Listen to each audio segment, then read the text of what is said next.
मंत्र पाठ। ओम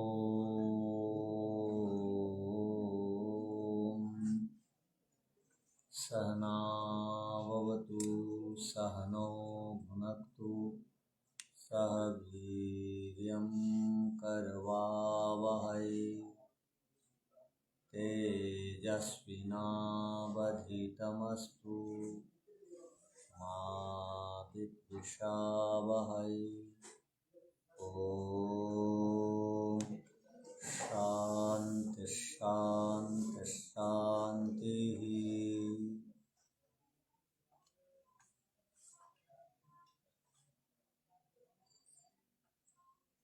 सांख्य दर्शन में चतुर्थ अध्याय के 3 सूत्रों पर विचार हो चुका है। अब चौथे सूत्र पर विचार करेंगे। सूत्र है पिता पुत्रवत उभयोर दृष्टत्वात्। ये सूत्र है। इससे पहले भूमिका है अथ च कस्यचित् घटना प्रभावात् अपि विवेको जायते। घटना विशेषों के द्वारा भी विवेक की प्राप्ति होती है, अर्थात घटनाओं को देखने से विवेक जागता है। केवल देखने से तो विवेक नहीं जागता है, उसके विषय में चिंतन मनन करने से विवेक जागता है। कोई घटना घट गई, उसको हम लोगों ने एकांत में गंभीरता से विचार किया तो उससे विवेक उत्पन्न होगा, वैराग्य होगा और समाधि लगेगी। तो समाधि के लिए यहाँ पर घटना भी महत्वपूर्ण सहयोग करते हैं, अर्थात घटनाओं से भी हमको बड़ी सीख मिलती है। ये सूत्र का अभिप्राय है। तो सूत्र की भूमिका ये बनाई गई और पिता पुत्र दोनों की घटनाओं को देख करके पिता पुत्रों के बीच में भी एक संदेश जाता है कि हम क्या नियमित इसी प्रकार जन्म और मृत्यु को प्राप्त होते रहेंगे। तो सूत्र का अर्थ आप समझिए। पिता पुत्रवत का अर्थ क्या होगा? उभयोर दृष्टत्वा। पिता की मृत्यु और पुत्र का जन्म जैसा होता है वैसा ही मेरा भी जन्म हुआ है और मुझे भी मरना पड़ेगा, क्योंकि पिता की मृत्यु और पुत्र के जन्म दृष्ट है, अर्थात ये दिखाई देते हैं। दृष्ट लिखा है सूत्र में, देखिए दृष्टत्वा। उभयोर दोनों के जन्म और मृत्यु ये दृष्ट हैं। पिता की मृत्यु भी देखी, पुत्र का जन्म भी देखा। तब इस जन्म मरण चक्र युक्त संसार में केवल जन्म और मरण ही पुरुष का प्रयोजन नहीं है, ऐसा समझकर वो विवेकी हो गया।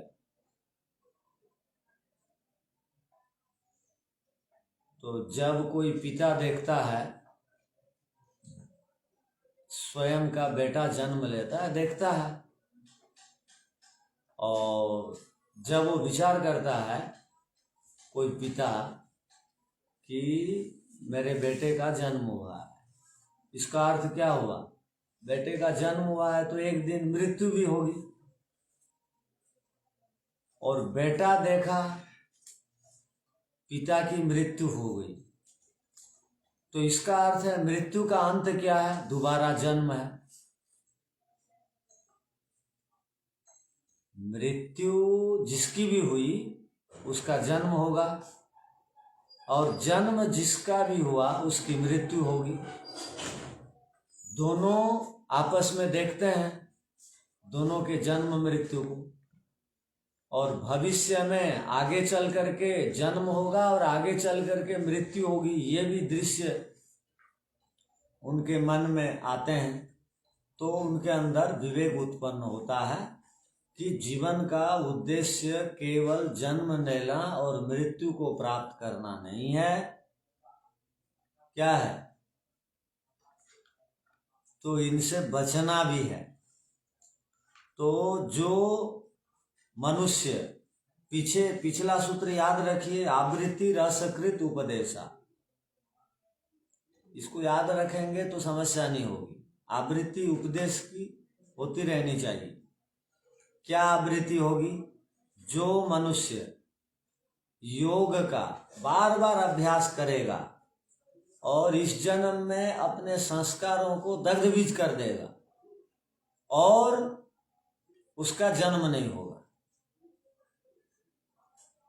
अब कोई भी पुत्र बुद्धिमान हो और पिता की उसने मृत्यु को देखा हो और मृत्यु से बचने के लिए वो उपाय कर देता हो,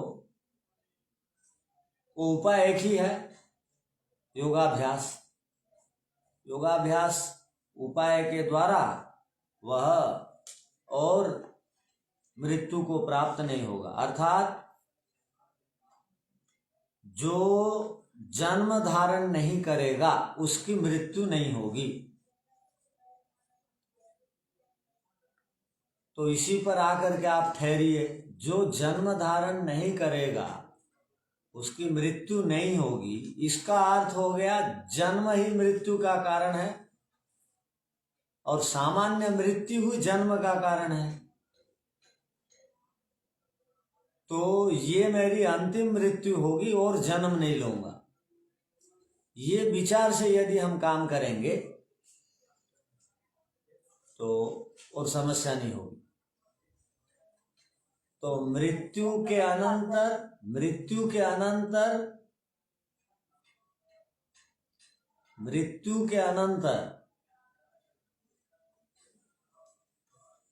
दोबारा क्या होना पड़ेगा? जन्म लेना पड़ेगा। और जन्म के अनंतर दोबारा किस दृश्य को देखना चाहेंगे? मृत्यु दिखाई देगी।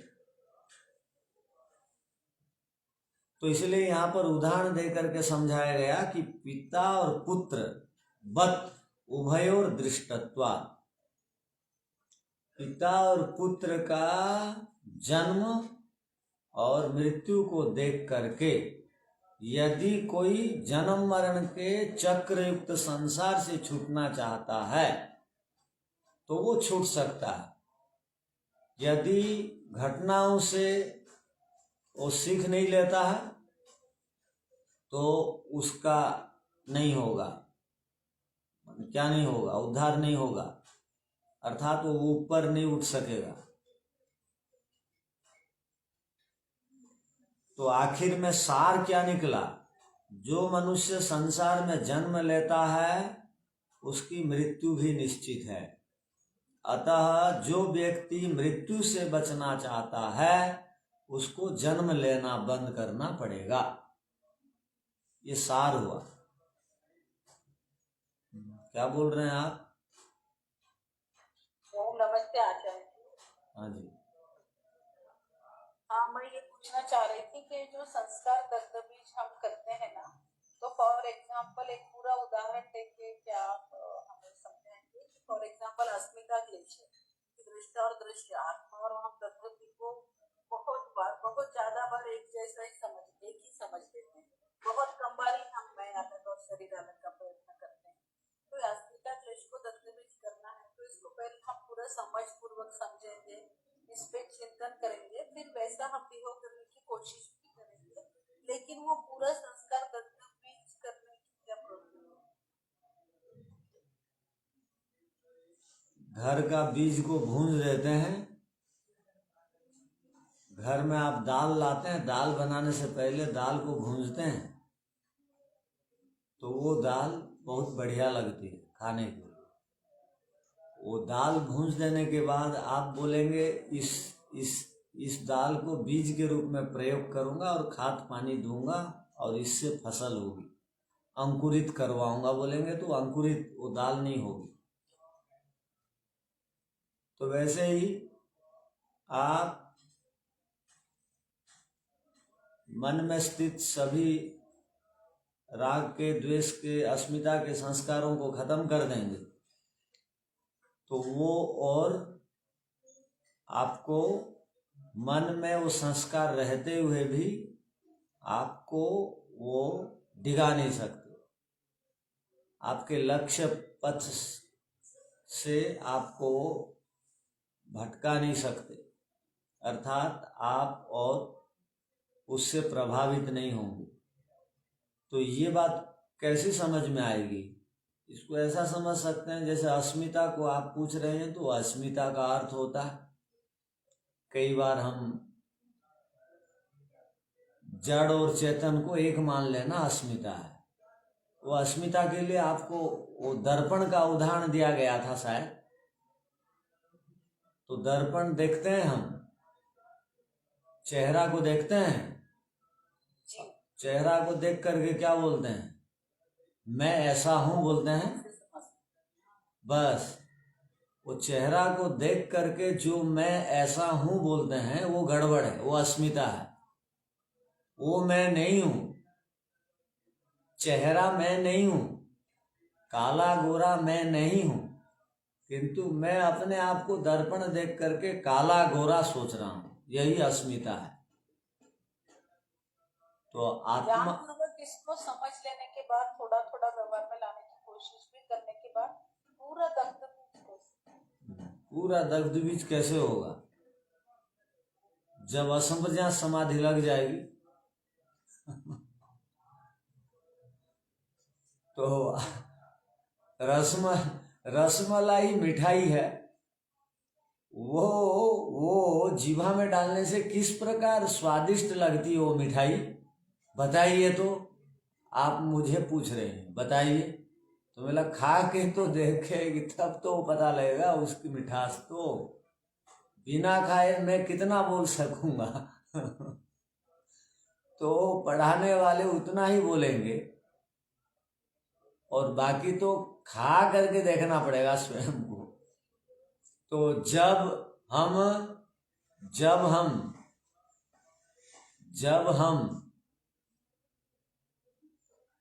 योग दर्शन में एक सूत्र आया था ना, जब हम विषयों को, संसार को बिल्कुल अपने से अलग कर देते हैं, मैं आत्म तत्व हूं इसका ज्ञान करते हैं, शरीर आत्मा नहीं है और भोग आत्मा नहीं है और संसार आत्मा का अंग नहीं है। संसार के हानि लाभ होने पर मैं यदि या परिवार के किसके वियोग होने पर या परिवार में कोई उत्सव मनाने पर मुझे हर्ष शोक की अनुभूति नहीं हो रही है तो समझना चाहिए आप बहुत ऊपर उठ चुके हैं। यदि हर्ष और शोक है, परिवार की वृद्धि से आप खुशी मना रहे हैं और परिवार की वस्तुओं की, व्यक्तियों की हानि से आप दुखी हो रहे हैं, तो इसका अर्थ है अब आत्म साक्षात्कार नहीं हुआ है, अर्थात योग में आपकी गति नहीं हुई है। योग में गति होने पर ये सब स्थितियों से हम ऊपर उठ जाते हैं। तो ये तो बोलना बड़ा सरल है, इसको अब अभ्यास करना पड़ेगा नियमित। अब देखना है आपके घर में गाड़ी है? हाँ, गाड़ी है। ड्राइवर गाड़ी चलाता है या आप ही लोग चलाते हैं? ड्राइवर नहीं आचार्य। अच्छा, स्वयं चलाते हैं। कोई गाड़ी को ठोक देता है,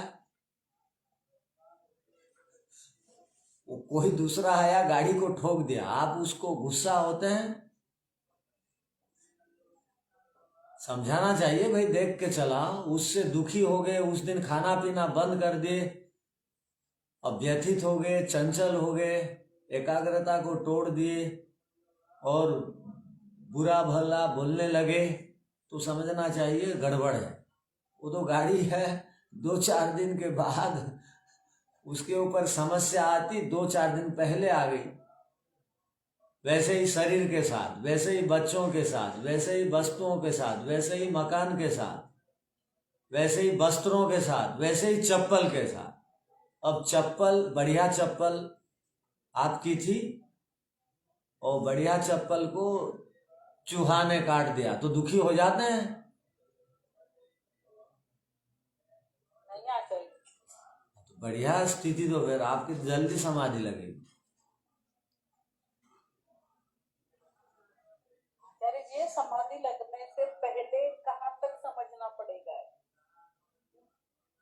हाँ, समाधि में हम पूरा दर्द भी करते हैं, आप ध्यान के लिए एकांत में बैठना चालू करेंगे तो नियमित एक एक नया नया विचार आएगा। ध्यान के लिए बैठने से नए नए विचार आते हैं, एकांत में बैठने से। और वो कोई पुस्तक में तो वो बात नहीं लिखी है, केवल वो जो नए नए विचार आएंगे, ज्ञान बढ़ता जाएगा तो आप दोष को छोड़ते जाएंगे और संसार से प्रभावित नहीं होंगे। वो ज्ञान के द्वारा ही संभव होगा। तो ज्ञान बढ़ता है। वो पुस्तक में, ऋषिकृत पुस्तक में जो बातें लिखी हैं उसको जीवन में उतारने से, तो उतारते जाएंगे तो संसार के कोई भी घात प्रतिघात, समस्या और सुख दुख आने पर हम प्रभावित नहीं होंगे। तो स्वाध्याय इसलिए क्या कहा गया कि ये पढ़ने पढ़ाने से ये बात उतनी नहीं समझ में आती, क्रियाओं में इन बातों को उतारने से ये बात समझ में आती है। इसलिए हमने एक सूत्र पढ़ा था, उस सूत्र की व्याख्या के अंतर्गत एक श्लोक हम लोगों ने देखा था। क्या? स्वाध्यायात योगम आसीत, योगा स्वाध्याय मामने आमने स्वाध्याय योग संपत्त्या परमात्मा प्रकाशते। श्लोक याद है? भूल जाएंगे तो आगे नहीं बढ़ेंगे ना। स्वाध्याय और योग, स्वाध्याय का मतलब होता है जप। यहां स्वाध्याय का अर्थ हो गया जप और योग का अर्थ हो गया जप करते करते करते करते एकांत में मन को किसी विषय में केंद्रित कर देना। जब जप करेंगे, मन को किसी विषय में केंद्रित करेंगे, यदि थक गए तो कोई शास्त्रों को पढ़ना आरंभ करेंगे, पढ़ाई से थक गए तो बैठ करके उस विषय में चिंतन करेंगे। ये दो क्रियाएं सतत चालू रहेंगी, तब परमात्मा प्रकाशते, ईश्वर का दर्शन होगा। तो कहने का अभिप्राय है ये अभ्यास हम करते जाएंगे तो ये स्थिति आएगी। तो चलिए अब सूत्र का अर्थ लिख लीजिए।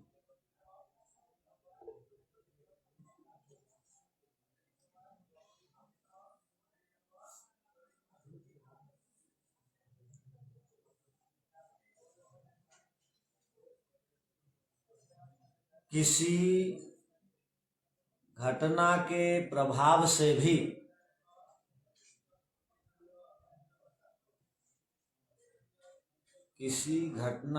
प्रभाव से भी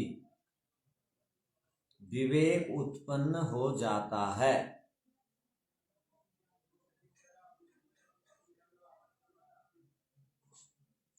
अर्थात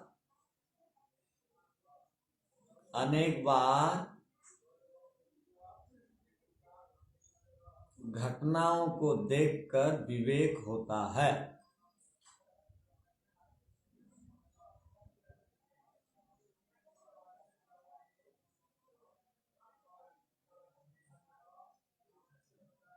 हाँ, यहाँ पर ध्यान रहे, ऐसा लिखिए। हाँ, यहाँ पर ध्यान रहे, केवल घटना को देख लेने मात्र से विवेक नहीं होता।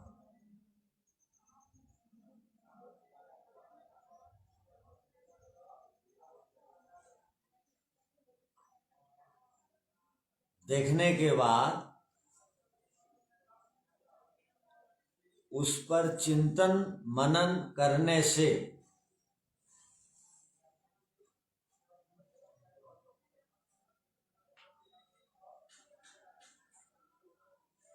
विवेक उत्पन्न होता है।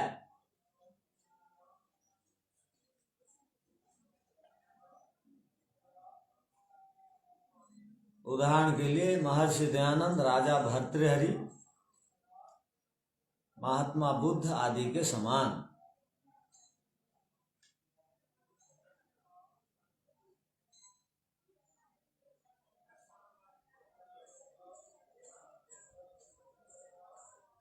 आचार्य जी उदाहरण क्या थे?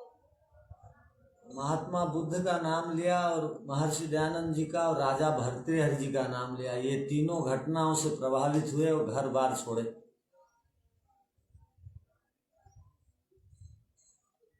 महर्षि दयानंद जी भी राजा के समान पिताजी के पुत्र थे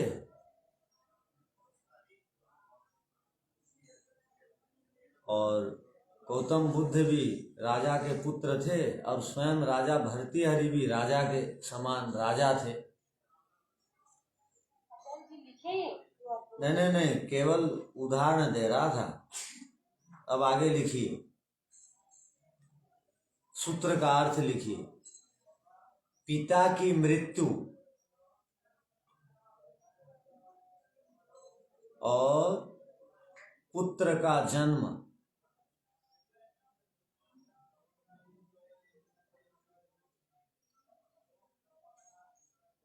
इन घटनाओं को देखकर भी विवेक उत्पन्न होता है।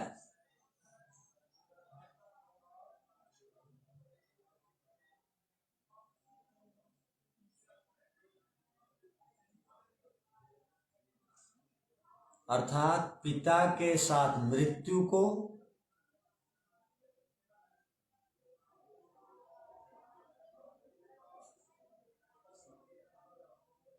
और पुत्र के साथ जन्म को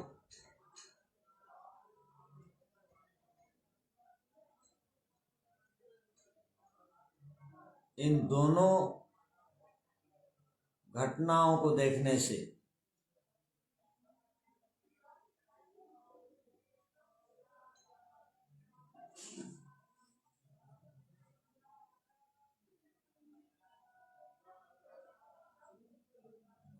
विवेक उत्पन्न होता है।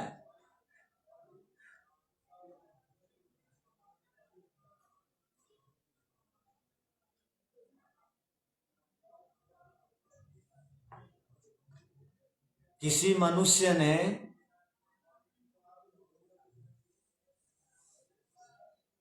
अपने पिता की मृत्यु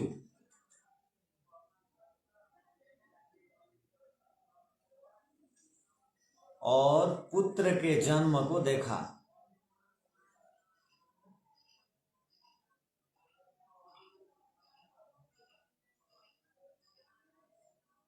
प्रायः हर मनुष्य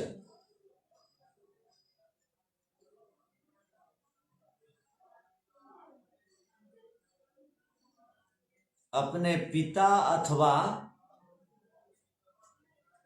किसी न किसी मनुष्य की मृत्यु को देखता ही है।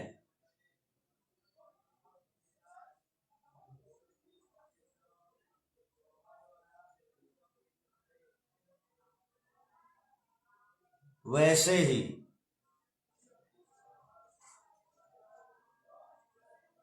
पुत्र के जन्म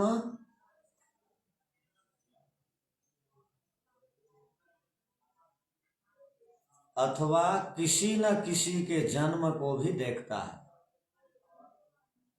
पुत्र के जन्म या किसी न किसी के जन्म को भी देखता है।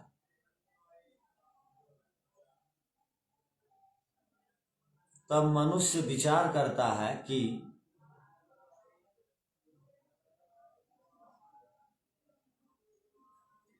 जिस प्रकार मेरा पिता की मृत्यु हुई,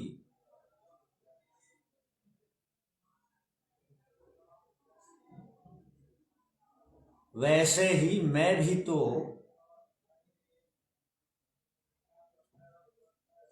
कभी न कभी मरूंगा।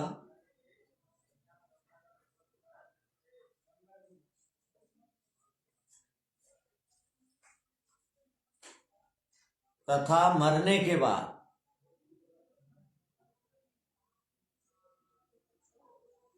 पुनः किसी प्राणी के गर्भ में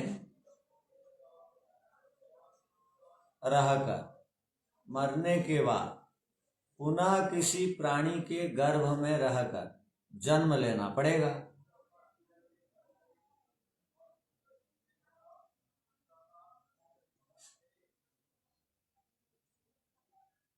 इस प्रकार से तो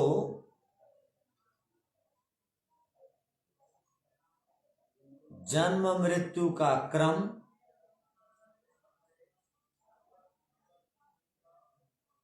अनंत काल तक चलता रहेगा।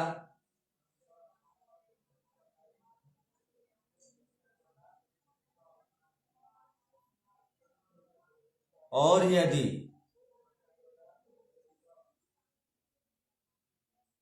मृत्यु से बचने का कोई उपाय न किया तो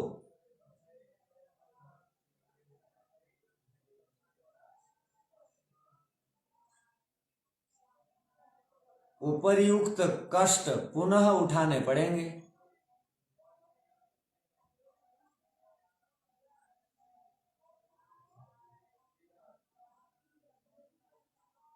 ऐसा विचार करके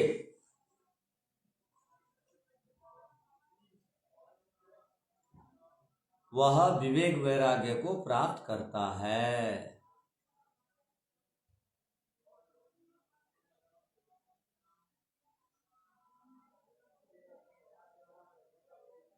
अर्थात इस जन्म मरण चक्र युक्त, अर्थात इस जन्म मरण चक्र युक्त संसार में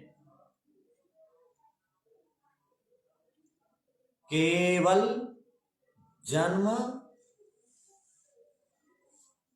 और मृत्यु ही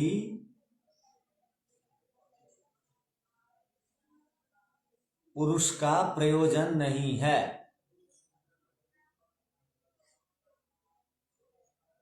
पुरुष का प्रयोजन नहीं है, बराबर जीवन का लक्ष्य नहीं है।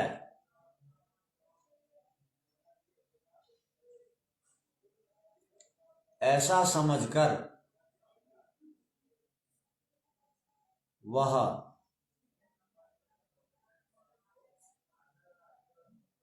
विवेक को प्राप्त कर लेता है।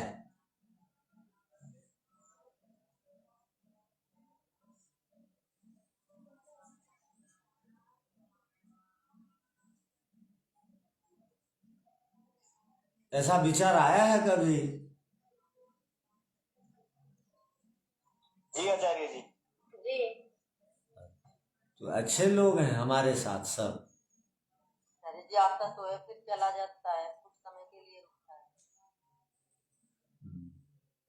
तो ये सब विचार आने चाहिए बोल के विस्तार से लिखवा दे रहे हैं। इसको आप एक दो बार पढ़ते हैं या नहीं बाद में? हाँ, इन सब सूत्रों का स्वाध्याय बार बार करिए। तो तृतीय अध्याय तक आप 150-200 पृष्ठ लिख चुके हैं या नहीं? हाँ आचार्य जी। हाँ, तो बढ़िया है, उसको आप पढ़ते रहिए।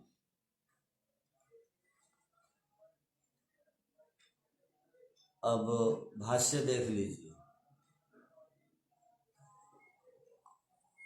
पितुर मृत्यु, पिता की मृत्यु, पुत्रस्य जन्म, पुत्र का जन्म, च यथा भवति जिस प्रकार होता है, तथा ममापि मेरे भी, मेरा भी, जन्म मृत्युभ्याम, जन्म और मृत्यु, भवितव्यम आगे होगा, यतः पितृमृत्यु हो, जिससे कि पिता की मृत्यु, पुत्र जन्म नश्च, वहां पुत्र जन्मन में न छूट गया है, आप लिख सकते हैं आधा न, पुत्र जन्मनश्च दृष्टत्वा, पुत्र का जन्म आदि को देखकर, देखने के बाद, दृष्टो ही पितुर मृत्यु, देखा ही है पिता की मृत्यु, दृष्टम च पुत्रस्य जन्म, और देख लिया है बेटा का जन्म लेना, मेरे द्वारा ये दोनों दृश्यों को देख लिया गया है। अर्थात दोनों घटनाओं से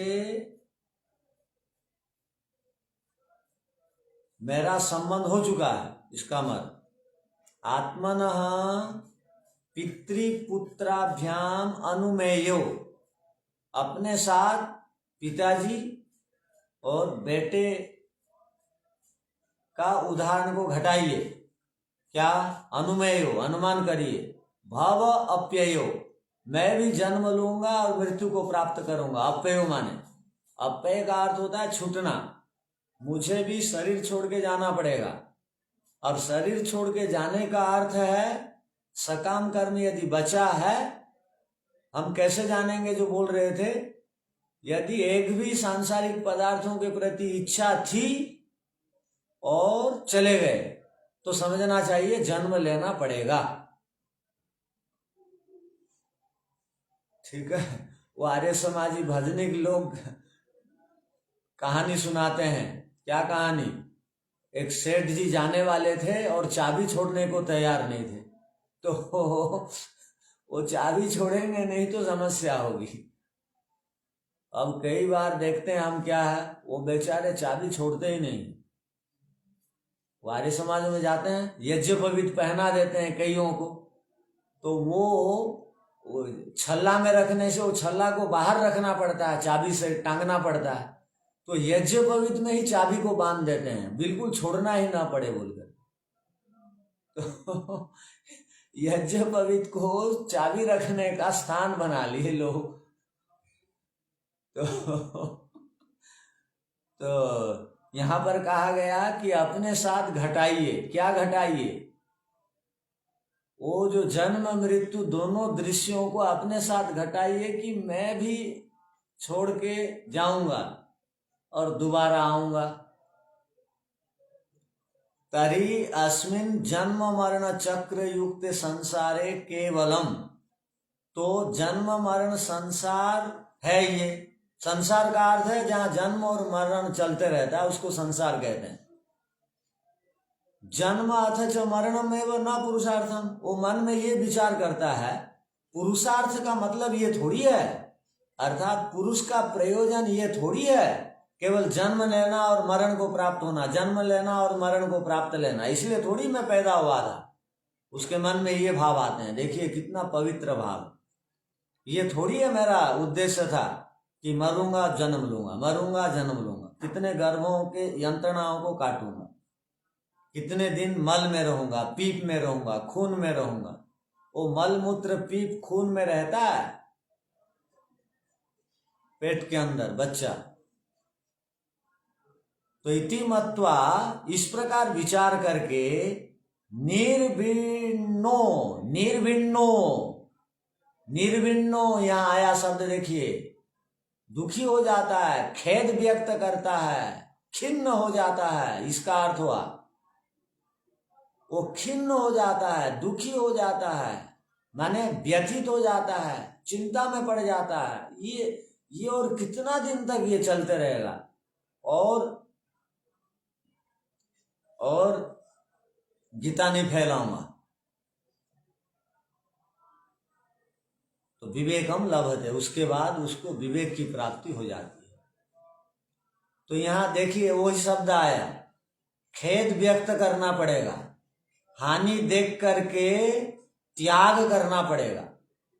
सांसारिक पदार्थों में हानि है, अर्थात ये जन्म मरण देने वाले ये संसार और सांसारिक पदार्थ, ये शरीर और ये सब दिखाई देने वाले सारे पदार्थ आलंबन बन करके मुझे योग मार्ग से भटकाते हैं, हटाते हैं।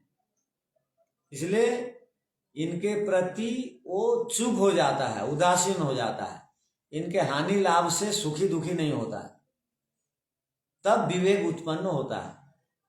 ये भाष्य का सार था। अब आगे देखिए,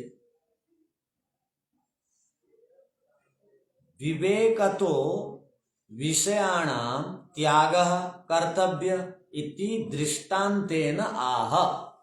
विवेक जब उत्पन्न हो जाएगा, विवेक होने के उपरांत त्याग करेंगे तो लाभ मिलेगा। विवेक के बिना यदि छोड़ के जाएंगे तो फिर पकड़ने के लिए आना पड़ेगा। कई बार घर से लड़ाई झगड़ा कर करके बेटा से दुखी होकर के पति पत्नी आपस में झगड़ करके भी घर छोड़ देते हैं, फिर 2-4 साल के बाद वापस आ जाते हैं। तो यहां पर कहा कि झगड़ करके घर छोड़ेंगे तो काम नहीं चलेगा, फिर जाकर के आपके पास कोई रोना रोएगा तो आप वापस आ जाएंगे घर, क्योंकि आप अभिमान से आ गए थे, विवेक से थोड़ी छोड़े थे। महर्षि दयानंद जी का विवेक हो गया था, उसके बाद छोड़े। तो पिताजी गए, पुलिस वालों को लेकर के गए, रात जगने के लिए भी पुलिस वालों से कहा, सब कुछ प्रबंध होने के बाद भी वो छोड़ दी। दोनों में अंतर है। और कई लोग नाराज होकर घर छोड़ देते हैं तो फिर बच्चे जाते हैं, रोते हैं, चिल्लाते हैं तो वापस आ जाते। तो यहां पर क्या कहा, त्याग करना चाहिए। तो हम लोग पढ़ते हैं, क्या पढ़ते हैं, त्याग और वैराग्य में अंतर क्या है। स्थूल रूप से वस्तुओं को छोड़ देना त्याग है, और मन से वस्तुओं को छोड़ देना वैराग्य है। वैराग्य और त्याग का अर्थ ऐसा समझिए, किंतु यहां जो त्याग लिखा है इसका अर्थ है बिल्कुल वैराग्य। संसार में बहुत त्यागी हैं, आप त्यागियों को देखना चाहते हैं तो आप कुंभ मेला चले जाइए, एक से एक त्यागी आपको देखने को मिले। किंतु मन से वस्तुओं के प्रति जो राग है उसको छोड़ना वैराग्य है। यहां विवेक वैराग्य की बात चल रही है। तो यहां एक बहुत बढ़िया अच्छा उदाहरण दिया गया। विवेक तो विषयाणाम त्याग कर्तव्य। विवेक हो जाने के उपरांत विषयों का जो त्याग होता है, या ऐसा समझिए, विवेक होने के उपरांत जब ज्ञान विज्ञान को बढ़ाएंगे, ज्ञान का स्तर बढ़ेगा, बार बार सुनेंगे, शास्त्रों के विषयों को पढ़ेंगे, अभ्यास करेंगे, आवृत्ति करेंगे तो विवेक उत्पन्न होगा। विवेक उत्पन्न होगा तो आपको और किसी का उपदेश सुन करके और छोड़ना नहीं पड़ेगा, अपने आप छोड़ देंगे। जबरदस्ती आपको छुड़वाया नहीं जाएगा, आप अपने आप छोड़ देंगे। तो कई बार बच्चे, अब की घटना है, अभी की घटना है, एक बहुत बड़े भारत के लेखक, लगभग 100-200 पुस्तकों के लेखक, बहुत बड़े संपत्ति के मालिक, वृद्धाश्रम में उनका देहांत हुआ। अर्थात बहुत पुस्तकों को उन्होंने लिखा, बहुत संपत्ति उन्होंने इकट्ठा की, किंतु बेटों ने वृद्धाश्रम में छोड़ दिया तो वहीं उनका देहांत हुआ। तो कहने का अभिप्राय कि वृद्धाश्रम जबरदस्ती जाना ना पड़े, स्वयं वानप्रस्थ बन करके निकल जाने से जो खुशी होगी, वृद्धाश्रम में जबरदस्ती छोड़ने से भी वहां पर आपको कितने भी अच्छे अवसर प्राप्त हो जाओ तो भी मन के अंदर एक टीस बनी रहेगी, एक दुख बना रहेगा, क्योंकि जबरदस्ती आप आए हैं वृद्धाश्रम। अपने आप यदि वानप्रस्थ में आप चले जाएंगे तो आप वहां का कष्ट को तप मान करके सहेंगे और आगे बढ़ेंगे। वृद्धाश्रम में जाएंगे, सारी व्यवस्थाएं मिलने पर भी मन में जो एक प्रकार की अलग भावना है, उससे त्याग करने पर भी लाभ नहीं हो रहा है। तो श्रद्धा से यदि त्याग करेंगे तो लाभ, जबरदस्ती यदि छोड़वाया जाएगा तो हानि, दुख, शोक, चिंता, टेंशन, व्यथा, योग में मन नहीं लगना। तो यहाँ एक बहुत अच्छा सूत्र है, उसको आप याद करिए। क्या लिखा देखिए, शेनवत सुख दुखी त्याग वियोग अभ्याम।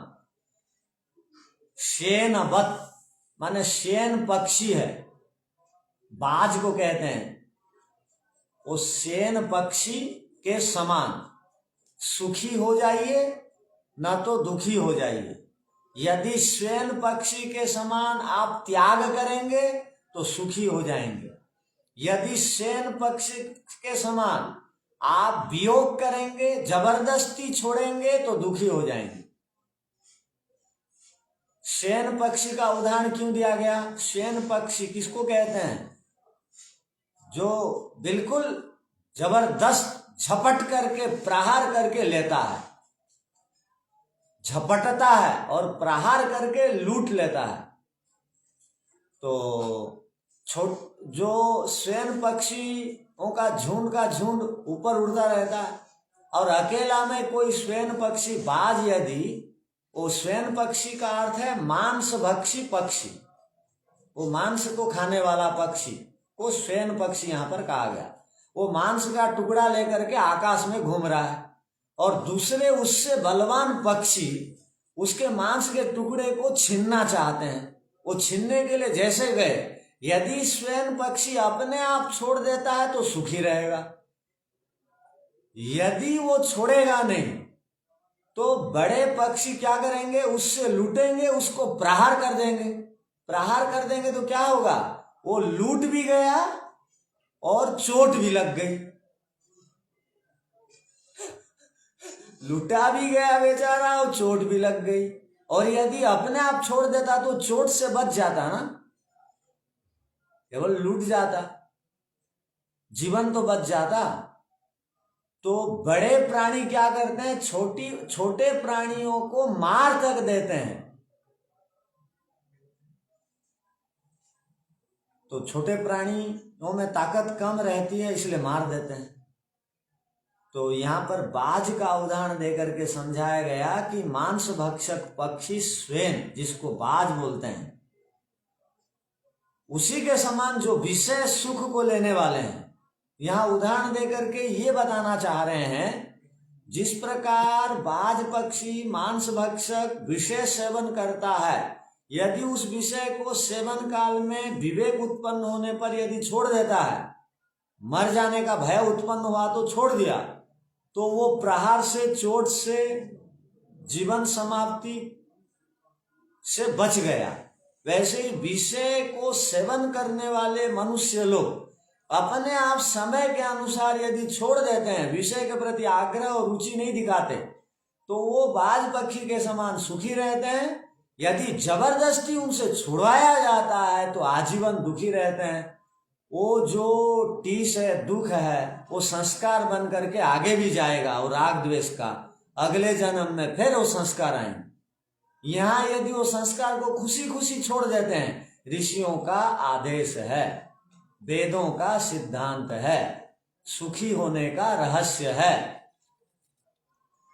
यदि शास्त्र विरुद्ध आचरण करूंगा तो जीवन भर दुखी रहूंगा, ऐसा सोच के यदि त्याग करेंगे बाज पक्षी के समान तो सुखी। यदि आपसे जबरदस्ती कोई चाबी छीन के लेगा, घर से निकाल लेगा, तो पूछिए मत, दुख। देखो किसी के साथ ऐसा नहीं हो रहा है ना, होने से पहले छोड़ दीजिए। तो ये इन सूत्रों से हमको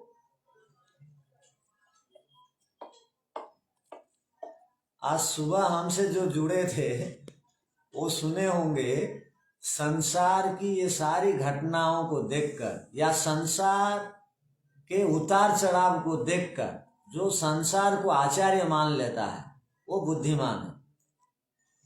संसार की घटनाओं को देख करके संसार को आचार्य मान लिया